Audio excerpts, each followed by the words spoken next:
We're working on a Tahoe here today. Customer said it stalled out while driving a couple times and then finally would not restart. So here I'm going to undo some evap blinds while I give you a little bit of background. This vehicle was serviced a couple months ago at a different shop. The fuel pump was replaced, the oil pressure sensor was replaced, and a couple other random items were also serviced. Now shortly after, they had issues with the oil pressure sensor not reading.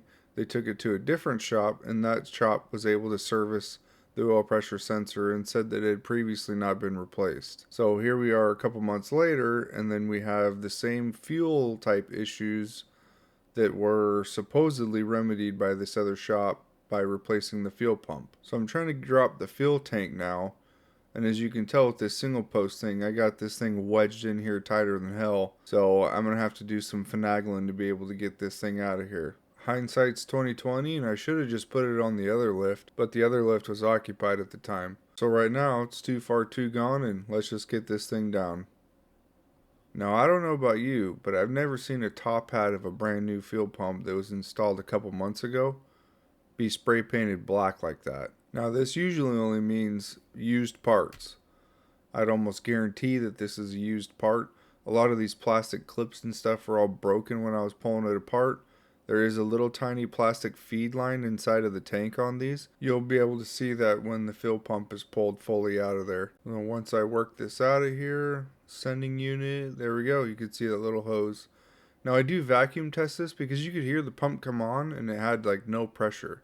I was curious if it had bleed off in the feed hose, but I suppose not. Either way, let's put the new one back in there.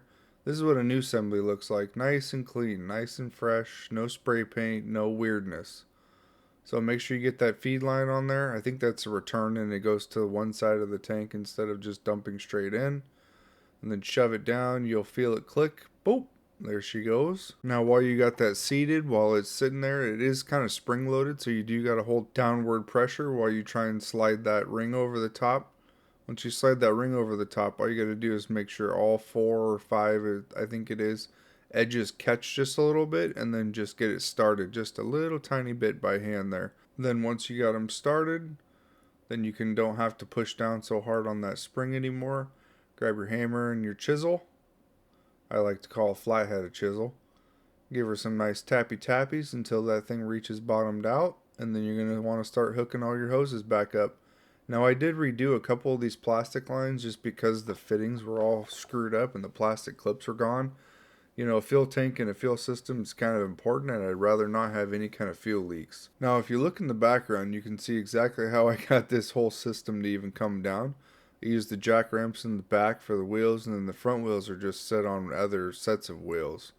That's how I kept the car a little bit off the ground, that way my fat ass can roll underneath of it and try and slide this tank out, because that center post lift was in the way when I was trying to take it down. So here we are, sliding this thing back up here. You know, and every time a fuel pump goes out, the tank is literally full or 3/4 full. It's never when the tank is empty. Now sure, gasoline is 6 pounds per gallon and water is 8 pounds per gallon. And the tank only weighs 20 gallons. So do the math and it's absolutely heavier than hell. So here I am just working the system the same way that I brought it down.